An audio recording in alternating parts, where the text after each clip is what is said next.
Hi, everyone. Welcome. So glad to have you join us today for the discussion of a newly released paper called Halfway Up the Ladder, Developer Practices and Perspectives on Community Engagement for Utility Wind and Solar. I'm Ben Hohen. I'm a staff scientist at Berkeley Lab, and I'm joined today by the lead author of the paper, Robbie Nielsen, as well as the other co-authors, Joe Rand and Salma Amala. Robbie's going to lead the presentation today, but you'll get a chance to hear from Joe and Salma as need be during the Q&A. Just a quick bit of motivation for this work. As you probably understand, developers have a unique perspective of community engagement. On one hand, they seek that for any project. Obviously, they're hoping to have community support for a project.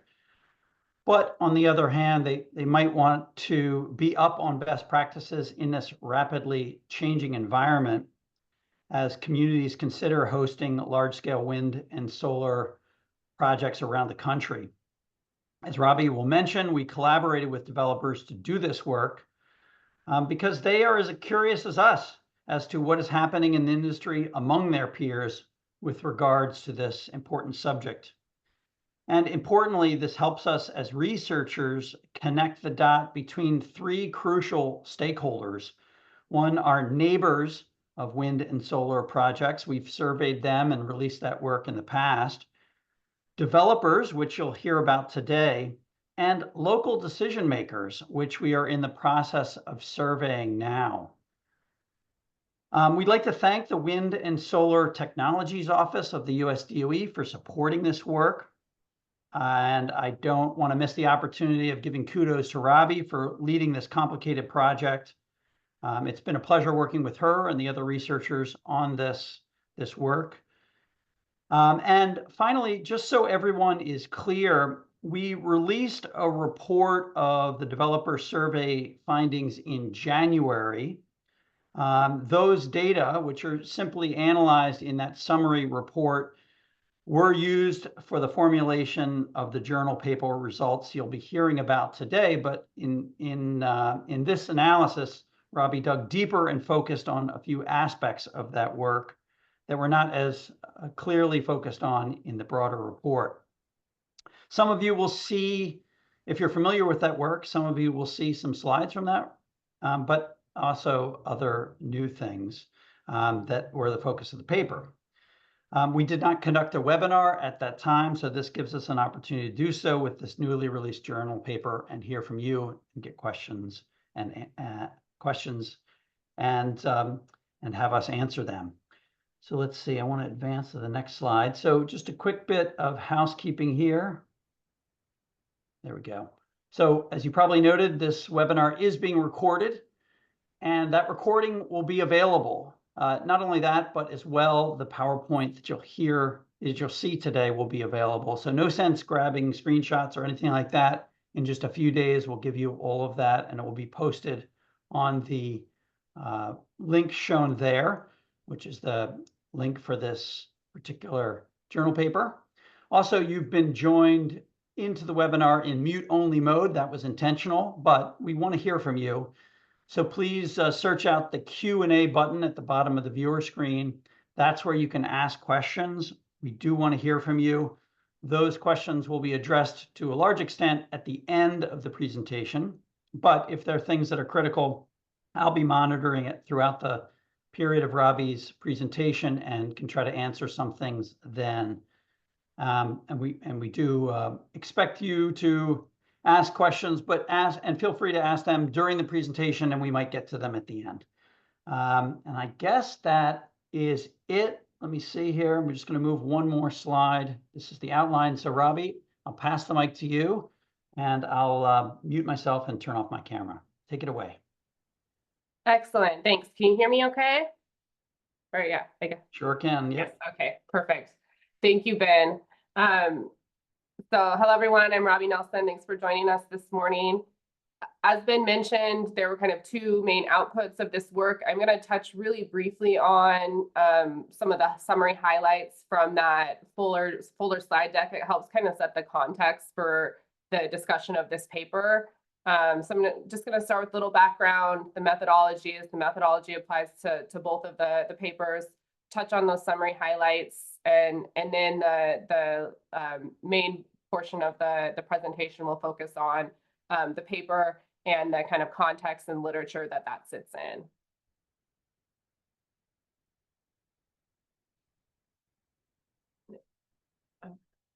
All right, so for just a little bit of background, I'm sure many folks on this call are aware, you probably joined this call because you're aware that public response to large-scale renewable energy facilities is increasingly shaping how deployment is occurring, both in terms of how fast projects are getting built, but also just kind of the overall spread of where they're getting built.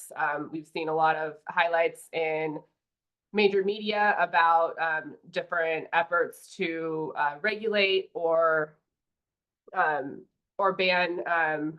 renewables from certain towns and localities, or just slow down the process by which they're permitted.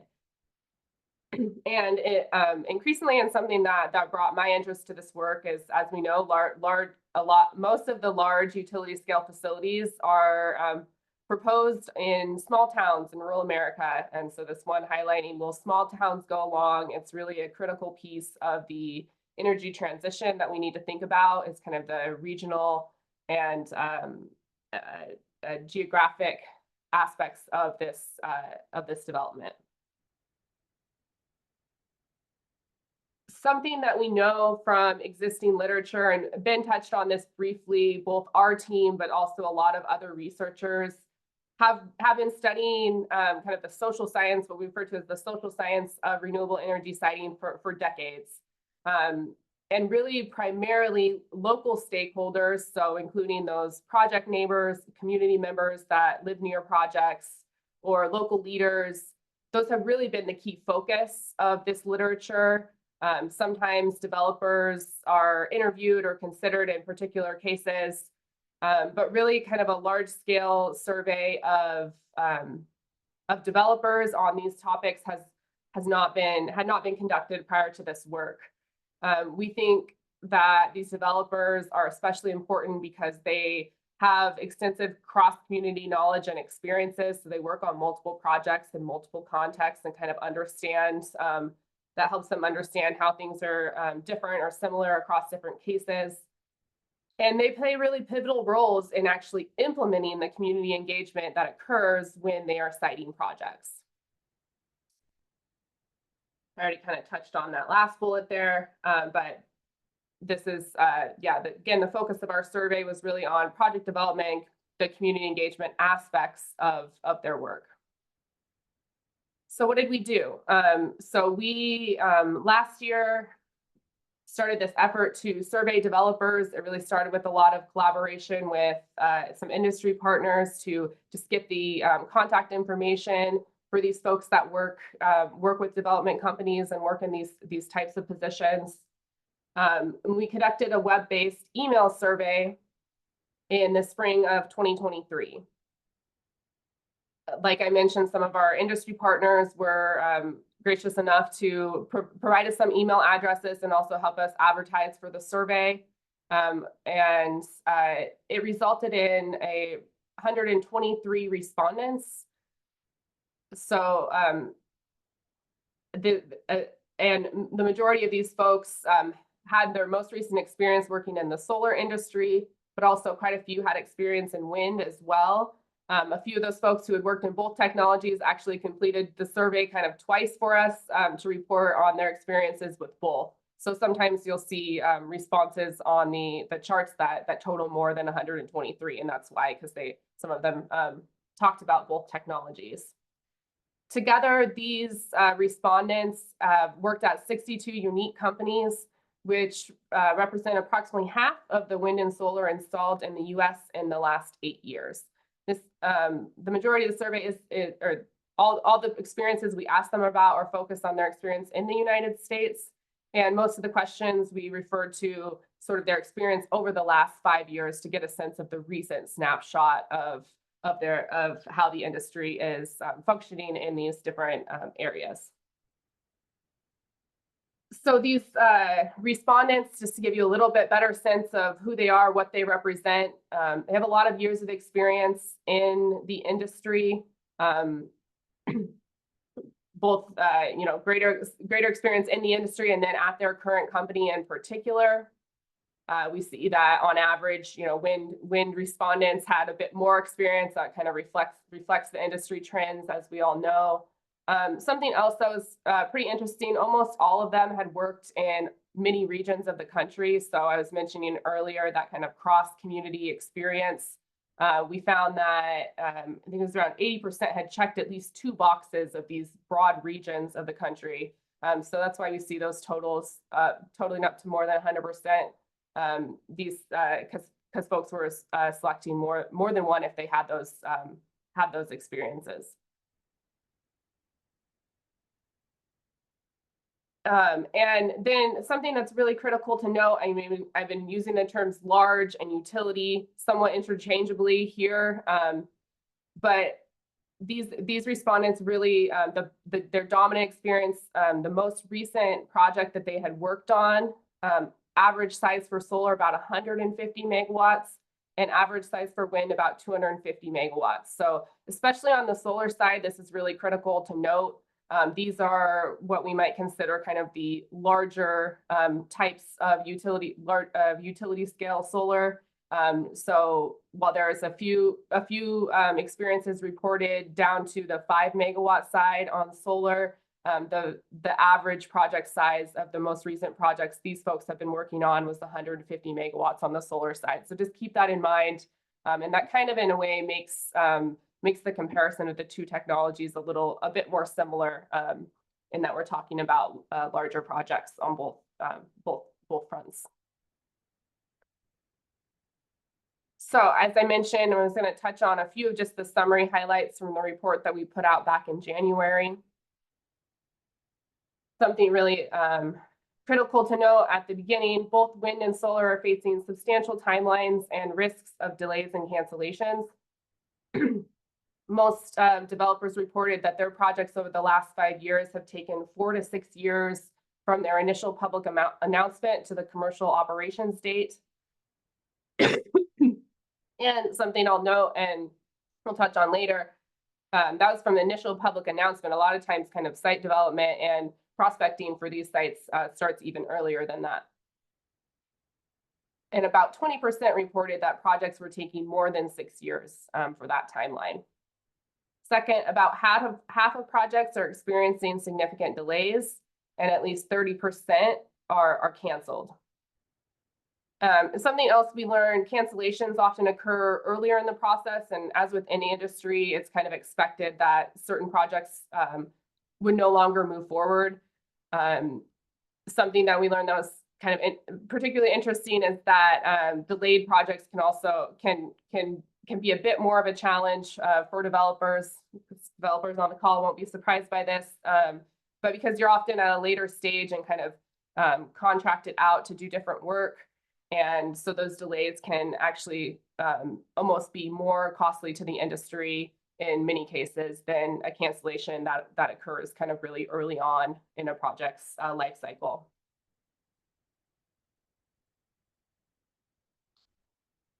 And so what are some of the leading causes of those delays and cancellations? This is probably the findings from the report that maybe got the most attention back when we released it.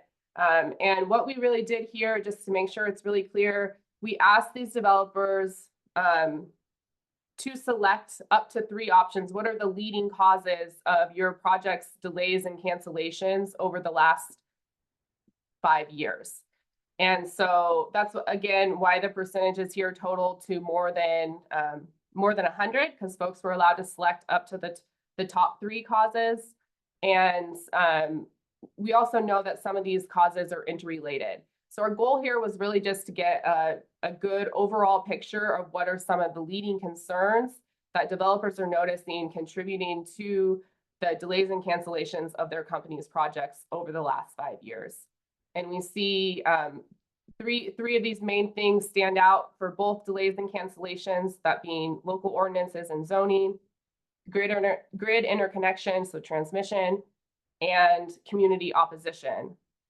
Then on the solar side, on the for project delays, supply chain was also another really notable cause of project delays for solar.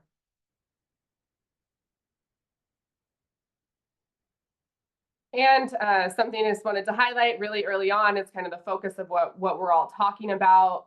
Developers really expecting community opposition to be detrimental to decarbonization goals. Again, that's reflected in the prior slide that I showed, that this is a leading cause of delay and cancellation. But here we just wanted to get a sense of kind of what is the concern? How big of a concern is this before we kind of dig into it deeper?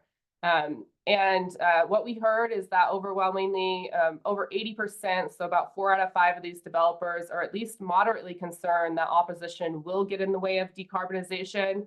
One of my favorite quotes to highlight is that community acceptance and local permitting is one of, if not the biggest challenge to widespread decarbonization.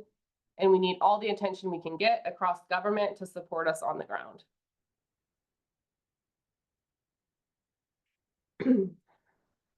Jumping to some of the slightly more limited data that we were able to collect with relation to payments and how host communities are being paid in either taxes or pilot agreements for when they are hosting wind and solar projects. I bring this up really because I found it particularly interesting to highlight kind of the range of benefits that different communities receive. Again, some of this might be related to kind of the regional economics of the area, but it is still particularly interesting that the ranges for lowest, median, and highest rates paid to host communities can really vary quite a bit. So in this chart, the individual lines are connecting the respondents of a single respondent. So we see how that range varies within even a single company. You know, it's almost, if we're saying the low payment amounts on average about $2,800 per megawatt per year for a solar project, ranging up to, on the high end, $7,600. So that's almost a threefold difference in is how different communities are being paid based on hosting a project you know, at the same controlling for project size in this case. Excuse me, apologize for the coughing. It's been a early cold season here for me. So I think this is really important because, as we might expect, a community kind of receiving on the low end may question why their project was seemingly worth so much less than a project of the same size in another community. Another kind of overall highlight that we wanted to touch on, we asked a series of questions to developers about their expectations regarding the siting authority. So the primary authority having jurisdiction over the siting and permitting of projects. And something I'll note here, just because I know it's come up a lot since we released the report, is kind of where is the federal element here. So we really were focused on the local land use permitting process here. And as we know, the majority of onshore, so land-based wind and solar projects developed in the US to date have been on private lands, so not federal public lands where the federal government would be leading that process. But the vast majority of the experiences that we were hearing about were projects where either the local municipal government or the state government is the primary authority having jurisdiction over the siting and land use decisions. So really, we're speaking very, very little to kind of the federal process directly here, though there may certainly be some lessons learned for that. But I just wanted to make sure that was clear, and why we asked about the local and the state processes in particular, because we know that this is a hot topic of policy discussions of potential permitting reform to kind of shift the primary authority. And we wanted to get a better sense of developers' perspectives on a variety of topics of which of these authorities, for example, they expect to be more likely to approve a project. That's the top findings here. And excuse me, sorry. So what we see at the top is that the majority of respondents for larger projects, so 75% on the solar side and 78% on the wind side, expect that a state-based siting authority will be more likely to approve projects. Similar trend, actually more stark trend for the question of which siting authority do they expect to be more predictable, with over 87% of solar respondents for larger projects saying they expect the state authority to be more predictable. And even for smaller projects, 74% on the solar side and 77% on the wind side, really seeing overwhelmingly developers expecting state processes to be more predictable for them to follow. The next two slides follow this very similar format, so just pay attention primarily to how the title of these slides change, or the charts change. So which siting authority do they expect to be more expensive? Again, we see the trend leaning towards the state-based authority. And maybe that's somewhat surprising, but yeah, developers are expecting that they may have to pay a bit more for the permitting process itself for those when the process is handled by the state as opposed to a local or municipal government.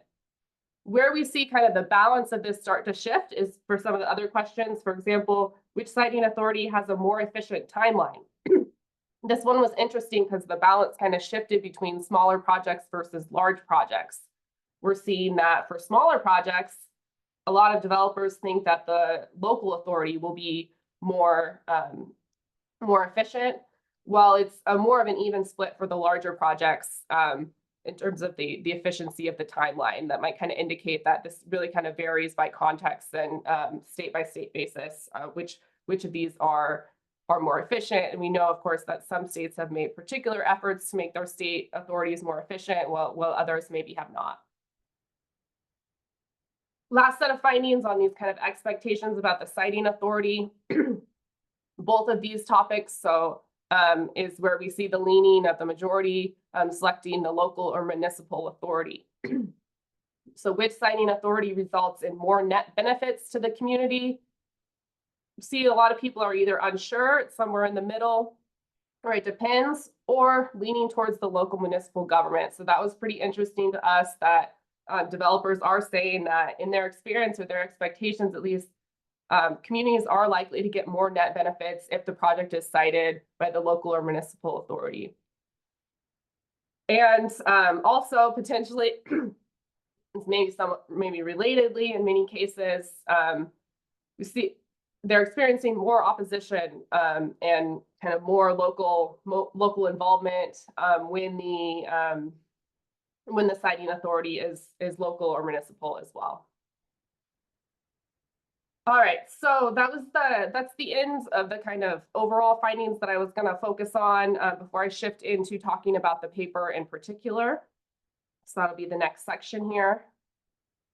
And as Ben mentioned, and as I mentioned at the top, this paper again draws on the same survey findings from that overall deck. But for this paper, we really situated it within the existing social science literature and started to think about how the different elements of procedural justice, a key topic that we talk about in the literature, how this story kind of fits into that narrative and how it's related. So I'll explain what I mean by that here. So a lot of the literature, a lot of recent literature in the social sciences is thinking about how do we transition the energy system in a way that is just and maybe perhaps supports more democratic participation in the decision making around energy. Some of the common principles of this that are recognized in this literature is a recognition that the current energy system is intentionally creating uneven distribution of environmental harms and benefits.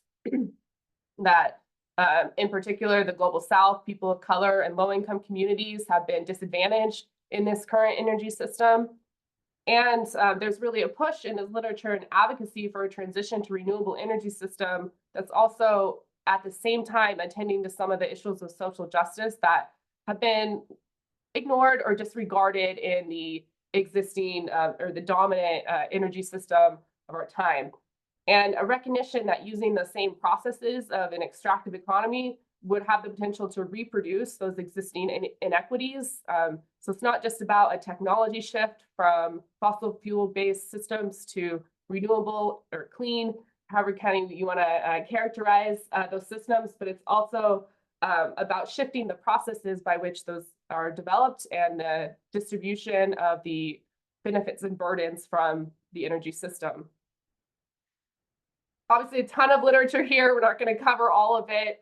Just wanted to touch some of those kind of overall basic principles and then speak to what we're in particularly trying to apply to this project, which is more of the, which is the procedural justice elements of kind of the idealized vision of how this might happen if we are to attend to social justice and those concerns at the same time we're attending to the energy transition from the technology standpoint. So what might be some of those principles of a procedurally just system? Again, it's kind of based in theory and based in the literature and applied to a lot of different contexts. Some of the key principles that I wanted to highlight: adequate access to transparent information, inclusion of local knowledge in decision-making, folks having a meaningful impact on decisions, the absence of bias, and appropriate legal avenues to address grievances. And what we're seeing, what you might notice in here is that there's somewhat of a moral motivation, a sense that public inclusion is actually a fundamental human right. And that's sort of kind of what defines the ideas of energy democracy as well.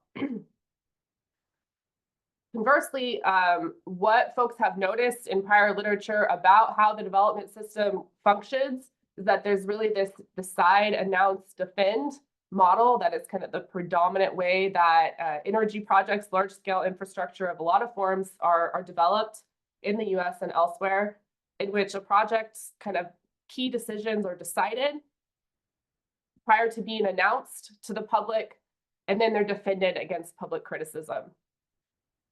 Second, a notion of private participation. So where I mentioned earlier, majority of these projects are developed on private land.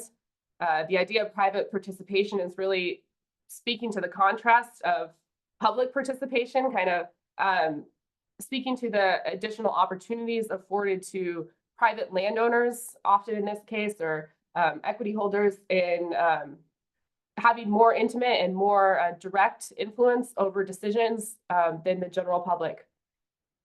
And there's kind of an thinking about community engagement and public participation through this instrumental motivation, which refers to how, kind of pursuing public engagement primarily for the purpose of helping to acquire a siting permit versus that kind of moral motivation on that idealized side where this would really be thinking about doing that just because it's the right thing to do versus because of the kind of potential benefit that it will afford you.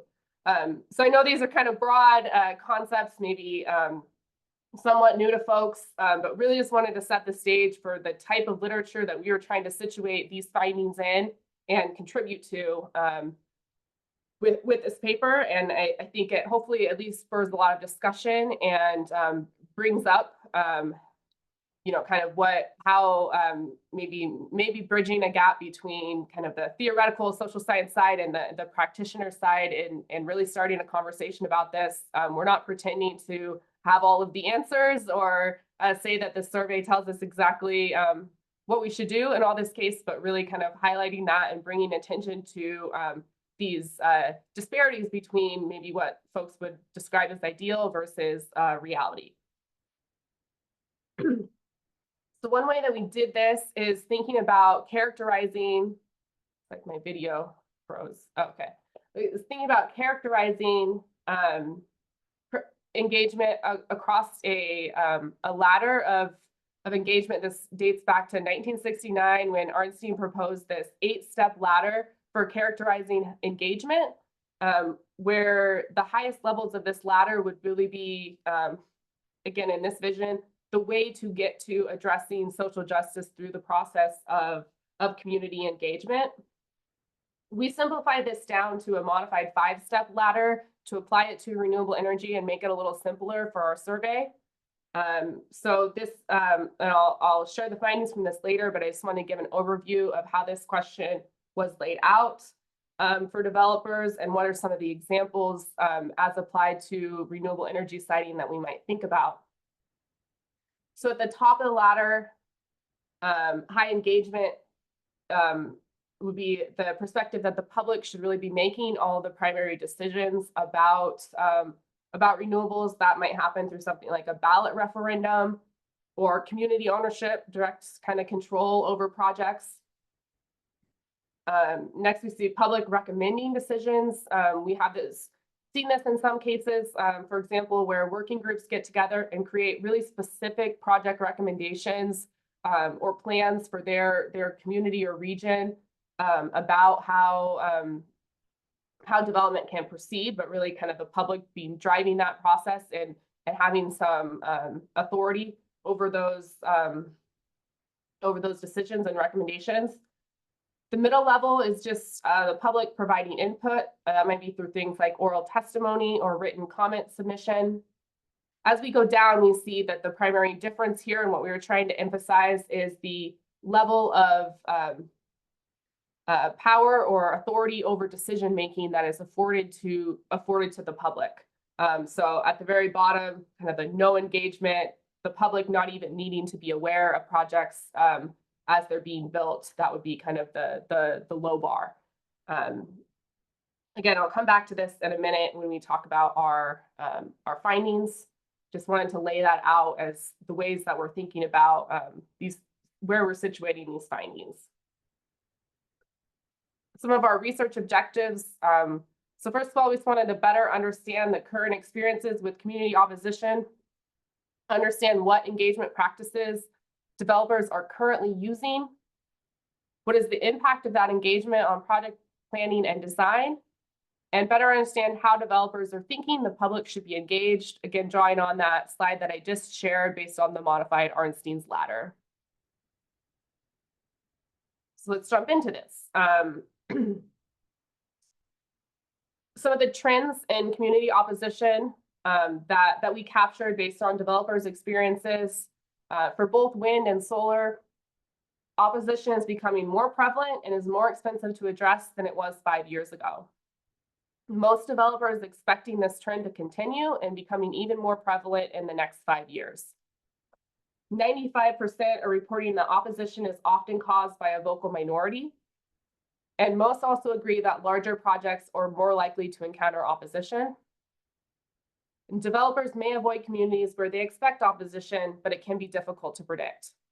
And about half report that opposition is more often driven by outsiders, and that opposition is more likely in mid to high income communities than low income communities. This is particularly interesting when we think about, it aligns with how we think about kind of opportunities to participate, who has the time and resources to participate in different decisions, oftentimes that in line with what we've seen in lots of other industries is that this is going to be more likely in mid to high income communities.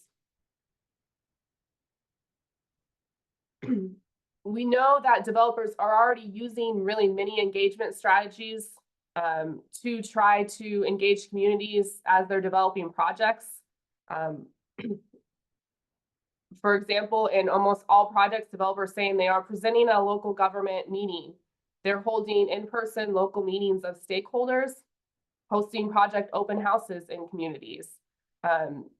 Those are kind of the top activities, and we thought it was pretty interesting that these are mostly in-person activities that we're seeing. Some of the more maybe web-based activities like hosting a project website or having project social media, those were last common, only happening in about half of projects. At the bottom, we see it's also not very common for folks to be using third-party facilitators or doing something more broad, like conducting a poll of public opinion across the whole community. It's also interesting to note that we do see some of these things really stand out as more prevalent in the on the wind side. Maintaining a local office, for example, about double the proportion of wind respondents saying that they're maintaining a local office versus solar. So that might be a particular area that's interesting to know. Why would that be?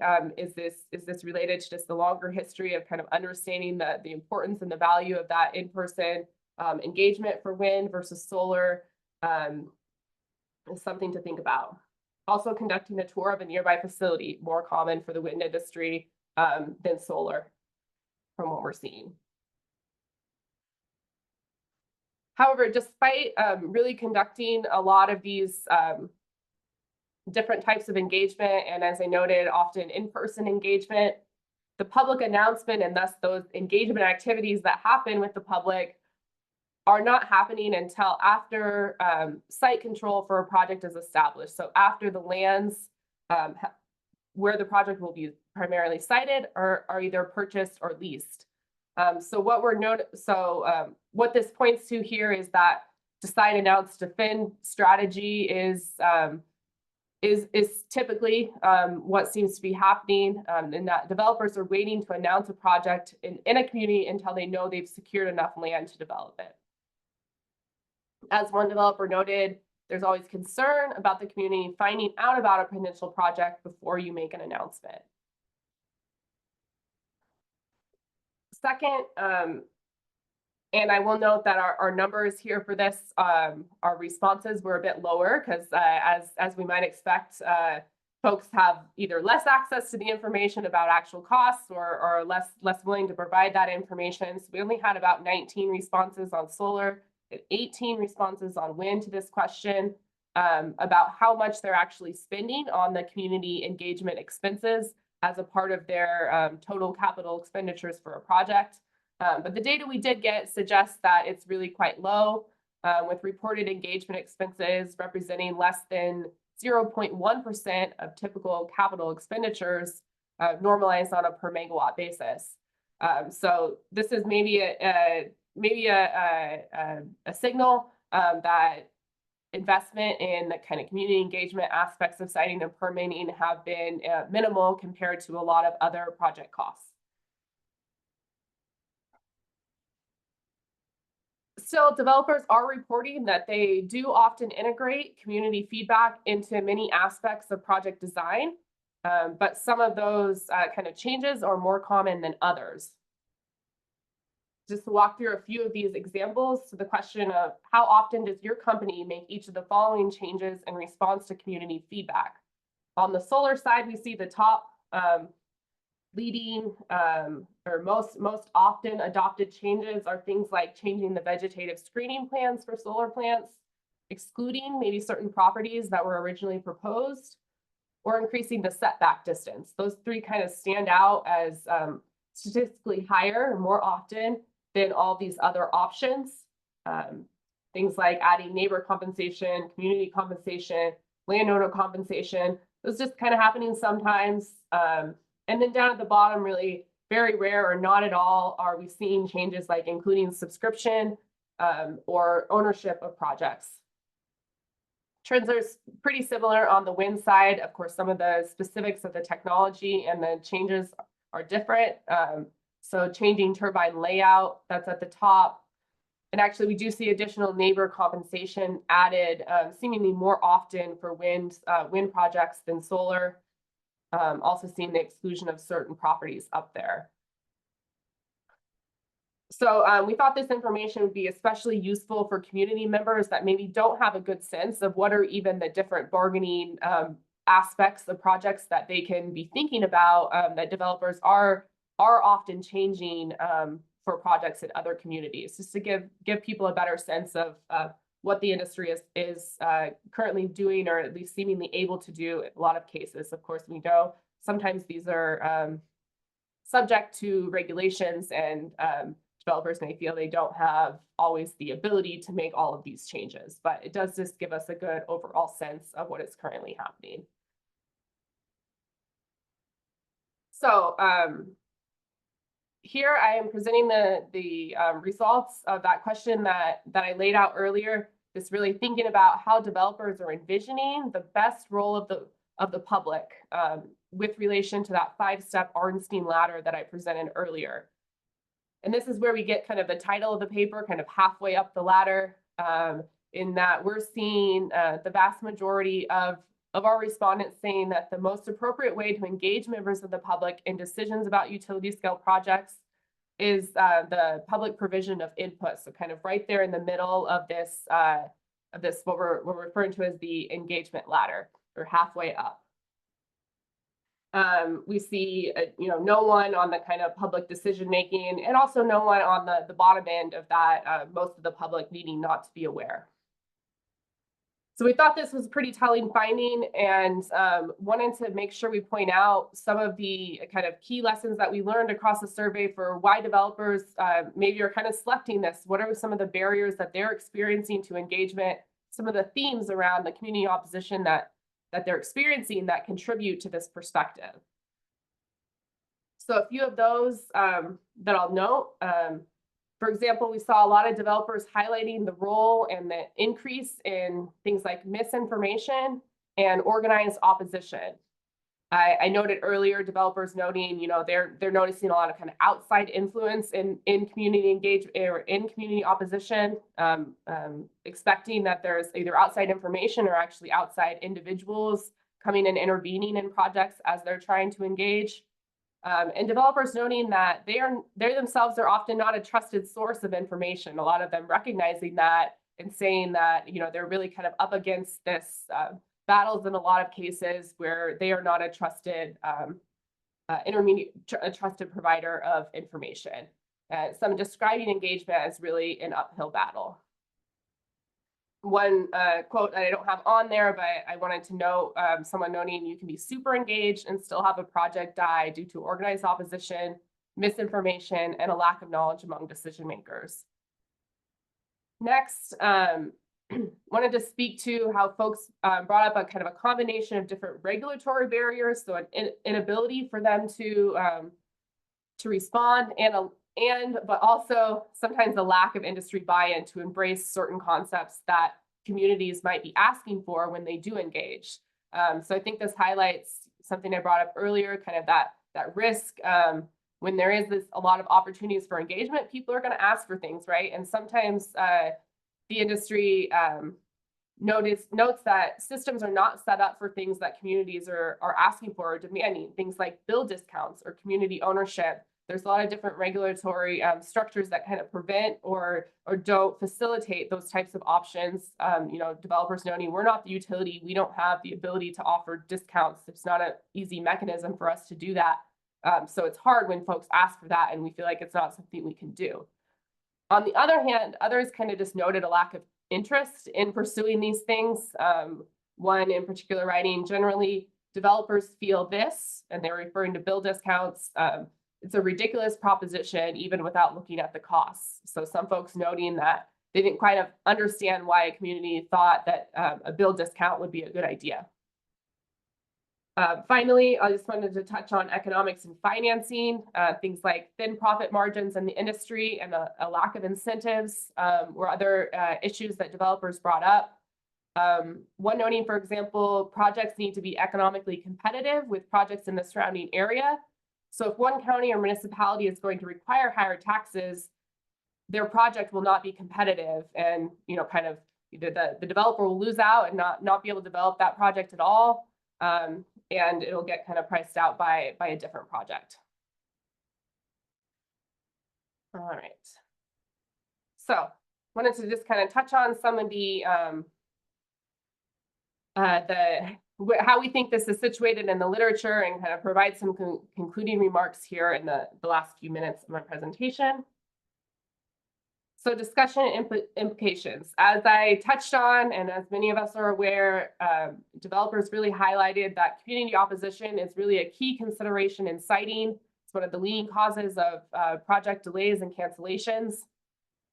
And it's really gaining interest, and we hope at least that this report and paper have shed light on how significant of an issue this is for the country and thinking about decarbonization goals more broadly. We do know, at least our results imply that kind of the decide, announce, defend model really remains a predominant practice in the industry. So folks not starting engagement typically until after they've obtained site control and kind of set the dominant project footprint that they're expecting. And also that from the results that we have, it's suggesting that spending on engagement is relatively minimal in the industry, or has been to date, at least kind of on average. Of course, we know a lot of things I've talked about are on average. There are, of course, outliers. There are some companies that would be investing more and some that might be investing very minimally. Developers' motivations for thinking about engagement are primarily instrumental, thinking that is kind of their profit motive, their requirement in the fact that they are operating in a market system. As that last quote I noted on the prior slide emphasized, they are not able to keep costs down. They will be kind of outcompeted by other actors in industry. So that really market-based rationality does not reward the idea of pursuing engagement for kind of the moral reasons, or that kind of idealized justice vision of just doing this because it's the right thing to do. We got to keep in mind that developers are operating within a system where they have to be thinking about the economics of a project. How can community engagement help? You know, I think there is a lot of more research that is needed about what particular strategies might work best, what are the most cost-effective, and you know, really the ability for science-based approaches to track what is working best and what is not is something that is really needed, and something that we know the Department of Energy and other organizations are interested in pursuing more in the future. And research like this could give developers some more confidence to adopt new strategies or invest more in engagement. At least that would potentially be the hope. Second thing I wanted to, or second set of results I wanted to revisit here. We know that procedural justice, as I mentioned earlier, really relies on trustworthy information sources. As I noted, many developers admitted that they're not going to be considered trustworthy by community members. They have that profit motive, and while they can have good intentions for communities, that's not necessarily going to be immediately trusted. So there's a need to kind of address that if we're going to have really quality engagement with communities. This suggests there might be an increased potential for neutral third-party facilitators. Or things like identifying existing trusted information providers in the communities, or augmenting the capacity of existing local leaders are ideas that have been suggested in other literature that might deserve more attention here, kind of based on the results that we highlighted. We will note that, you know, this is a really kind of tricky challenge to more directly address justice and equity and think about a just transition in the way that a lot of scholars envision that. All of these things that I talked about wouldn't necessarily address some of those really structural reforms that might be necessary.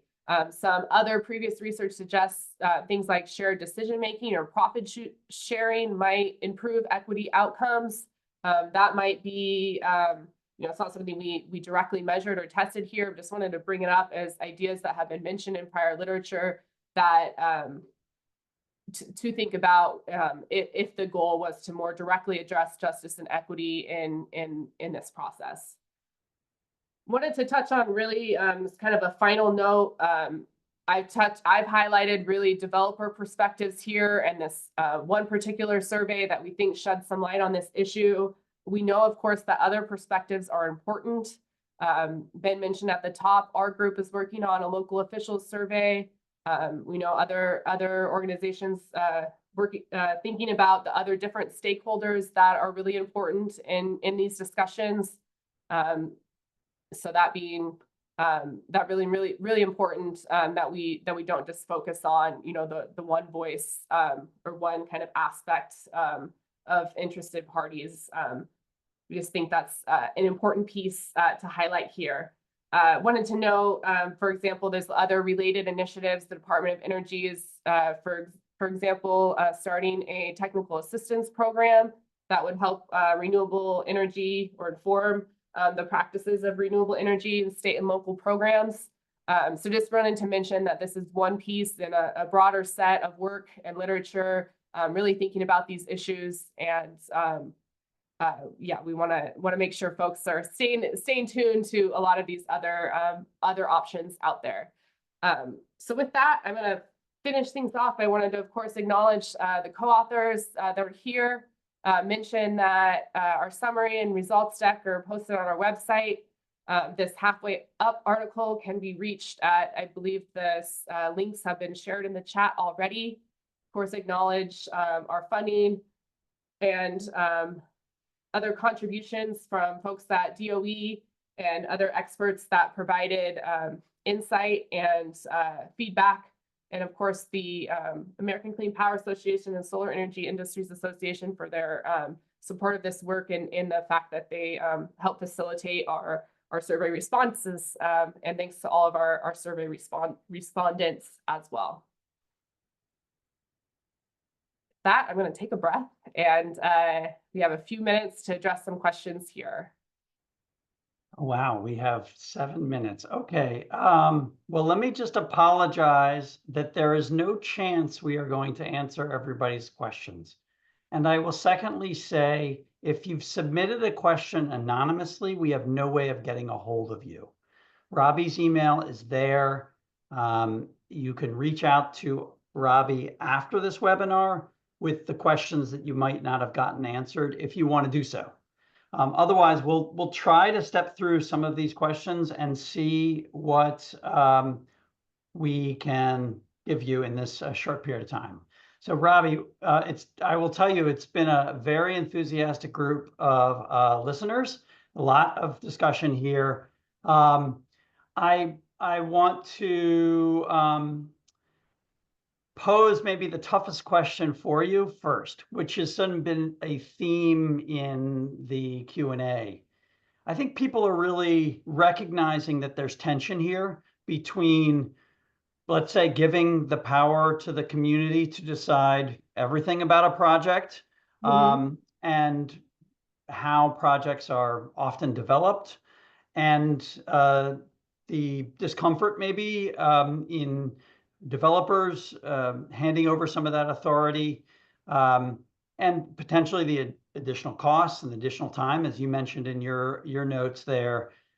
I just wanted to see if you have a newfound perspective on kind of how to resolve some of that tension. Is it the case, if we want to have lots of wind and solar developed, that we're going to not be able to involve the communities, or is it ultimately possible to involve them and speed up the process? Or I don't know, there's a lot of tensions here. So would you take a stab? I know that's a very tough question to answer, but lots of people want to know your perspective on that tension that exists. Yeah, obviously, yeah, it's a huge tension, and I don't pretend to know all of the answers, but I'm just honored that people recognize that tension. I'd say that was our primary goal here, is pointing that out and really emphasizing that, thinking about what are the goals of different strategies, and having to acknowledge kind of the current system that we're operating in.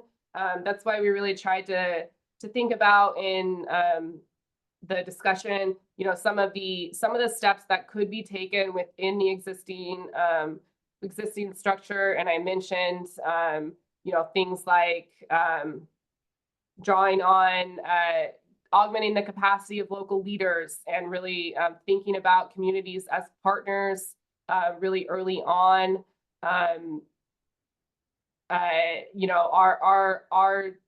Our steps that have been suggested by others that could help address some of these things, and know that we're still not gonna get every single person on board all of the time. But I think really, and something a lot of developers talked about, I shared this slide in the full deck. When we asked developers, what would you do differently? in another case, if we were asking specifically about their last canceled project they'd worked on. What would you do differently if you had the opportunity to do something again? And a lot more people said they would have started earlier, and they had different examples of what in particular they would have started doing earlier in that particular case. Sometimes it was involving tribal community earlier. Sometimes it was reaching out to the local government earlier. Sometimes it was announcing the project more broadly earlier.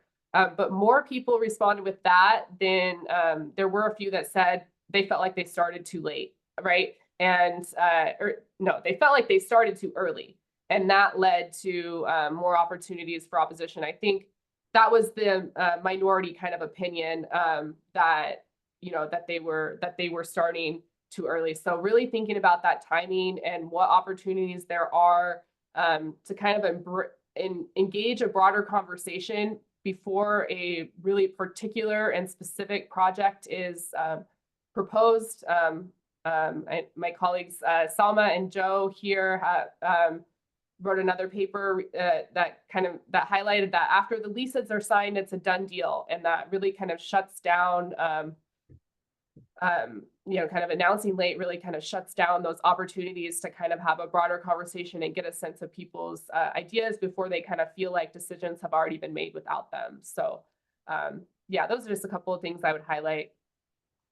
Yeah, and I will note that one of the attendees noted that we really need research on YIMBYs, which is, somewhat along these lines, where communities have come together and decided that renewable energy, or in the case of the participant, oil and gas, or some other infrastructure is something that they want.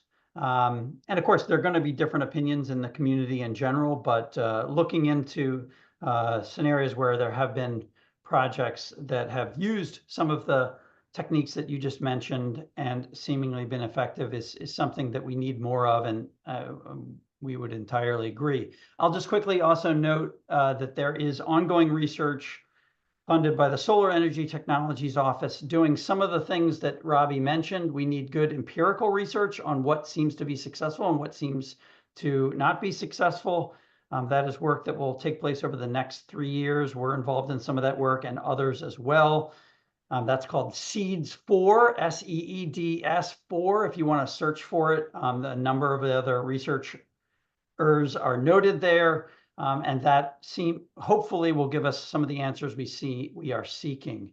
We've got really 1 minute. I don't know if we can squeeze another question in without going over time. So let's just say first that thank you everybody for attending today. As we mentioned, this webinar and the slide deck will be available on the project landing site. And one more time, I'm just going to put this into chat for everybody. This is the project landing site where that will be exist. We'll do one more question, which will be part of the recorded webinar. So if you need to take off, you can check back with the recorded webinar and hear the answer to that question. And again, if you've asked a question anonymously, we have no way of getting a hold of you. We had probably 50 questions. And so there's just no way to get through them all, but do reach out to Robbie and myself and Joe and Salma, and we can try to answer your questions after the fact. So let's see here. One other one I thought was valuable is, and I kind of know your answer already for this, Robbie, but I just think because it was asked so many times, we should address it, which is, how do we think about compensation in this? It's a double-edged sword. Some communities feel like it's a bribe. Some feel like it's very valuable. Compensation comes in a variety of different forms, whether we're talking about tax payments to a local community or payments in lieu of tax payments, or community benefit agreements that are sort of outside of that arrangement, but might involve community funds or particular payments to, let's say, the fire department, or build a new gazebo in the park, or whatever it might be. Do you have any insights, given the results that you have, as to, I mean, it's showing on your slide that it's been used quite often. It's not the top thing that's used, but it's used quite often, more than other things. but any sense as to how developers feel about that? Is that a solution that they feel like is a tool in their toolbox that they want to see more of, specifically related to community benefit agreements, or is there really nothing we can take away from this particular research that focuses on that?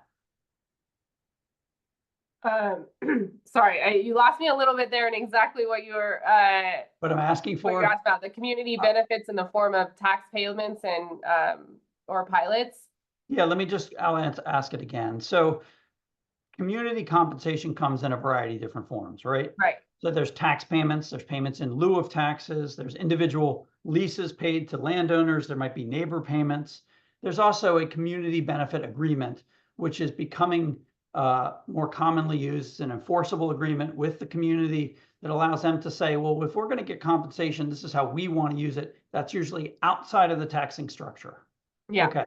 So just knowing that, any thoughts on that particular set of arrangements, and then specifically how developers approach these things? Are they open to more of those kinds of arrangements, or do they feel like they're doing enough already? Any thoughts like that that you got from the survey or gleaned from the results?